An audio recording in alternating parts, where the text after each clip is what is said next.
வணக்கம். ஆகாஷ்வாணி புதுச்சேரி செய்திச் சுருக்கம் வாசிப்பவர் வீரமணி. போர்க்களத்தில் மட்டுமின்றி பேரிடர் காலங்களில் மக்களுக்கு உதவிகளை வழங்குவதிலும் ஆயுதப் படையினரின் சேவை மனப்பான்மை போற்றத்தக்கது என்று பாதுகாப்புத்துறை அமைச்சர் திரு ராஜ்நாத் சிங் தெரிவித்துள்ளார். ஆபரேஷன் சிந்தூர் நடவடிக்கை மேற்கொள்ளப்பட்டு ஓராண்டு நிறைவடைந்ததையொட்டி புதுடெல்லியில் ஏற்பாடு செய்யப்பட்டிருந்த நிகழ்ச்சியில் கலந்து கொண்டு அவர் இவ்வாறு பேசினார். மேற்காசியாவில் பதற்றமான சூழல் இருந்த போதிலும் மக்கள் பயன்பாட்டிற்கான சமையல் எரிவாயு சிலிண்டர் விநியோகம் சீராக நடைபெற்று வருவதாக மத்திய அரசு தெரிவித்துள்ளது.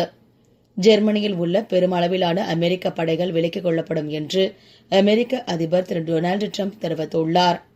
குறைந்த கட்டணத்துடன் கூடிய விமான சேவை தொடங்கப்பட்டுள்ளதாக அமெரிக்காவின் ஸ்பிரிட் விமான நிறுவனம் அறிவித்துள்ளது.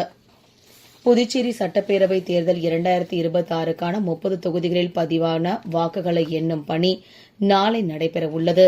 காலை 8 மணிக்கு தபால் வாக்குகளை எண்ணும் பணியும், அதனைத் தொடர்ந்து காலை 8:30 மணிக்கு மின்னணு வாக்குப்பதிவு எந்திரங்களில் பதிவான வாக்குகள் எண்ணப்படும். வளிமண்டல காற்றழுத்த தாழ்வு நிலை காரணமாக தமிழகத்தில் அடுத்த 2 நாட்களுக்கு ஒரு சில இடங்களில் இடி மின்னலுடன் கூடிய மிதமான மழைக்கு வாய்ப்புள்ளதாக சென்னை வானிலை ஆய்வு மையம் தெரிவித்துள்ளது. டென்மார்க்கில் நேற்று நடைபெற்ற தாமஸ் கோப்பை பேட்மிண்டன் போட்டியில் இந்தியா வெண்கலப் பதக்கம் வென்றுள்ளது. ISL கால்பந்து போட்டியில் குவஹாத்தியில் நேற்று நடைபெற்ற ஆட்டத்தில் ஒருங்கிணைந்த வடகிழக்கு அணி 3-2 என்ற கோல் கணக்கில் காசி அணியை வென்றது. ஹைதராபாத்தில் நடைபெற்ற டெல்லி பஞ்சாப் அணிகளுக்கு இடையிலான மற்றொரு ஆட்டம் கோல் எதுவுமின்றி டிராவில் முடிவடைந்தது. இத்துடன் இந்த செய்திச் சுருக்கம் நிறைவு பெறுகிறது.